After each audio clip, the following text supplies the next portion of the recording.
আমি, তোজোর ছোট দিদি আর তোজোর দাদাই একসাথে বাড়ি ফিরলাম, ঠিক আছে। এইবার তোজোর তো পায়ে খুব ব্যথা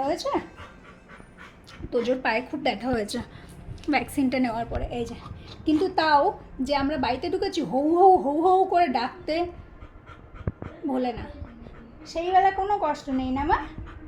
দাদা এসছে, ডিডিনরা এসছে বলে, ও এই এখন ডাকলাম তো বাবাই আয় বাবাই আয়, খুঁড়িয়ে আসলো মেয়ে, খুব শান্ত হয়ে গেছে।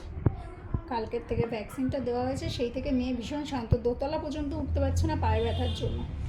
না রে, আমার মাকে ব্যথা দিয়ে দিয়েছে, হ্যাঁ হ্যাঁ চাই না আমি। আমার সোনাকে কেন ব্যথা দিয়েছে দেখবো।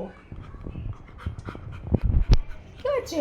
হ হ হ, আমার সোনা চা দেখো না। আমার খাবার আনিনি, আম নেবো ভাবলাম, তারপর না আম তো মানে ওকে টেস্ট করে, বাড়িতে যা আম আছে ওগুলো টেস্ট করে দিতে হচ্ছে, যে কোনটা মিষ্টি কোনটা টক। ভ্যাকসিন হয়েছে সেই হিসাবেই ওকে দিচ্ছি। তারপরে এখন আর রিস্ক নিলাম না আম দেওয়ার, তার কারণ হিতে বিপরীত হতে পারে। ভ্যাকসিনটা এতটাই পাওয়ারফুল যে মেয়ে হাঁটতে পর্যন্ত পারছে না। আর যে মেয়ে মানে এত জলই, লোকজন আসলে লাফালাফি ঝাপাঝাপি করে।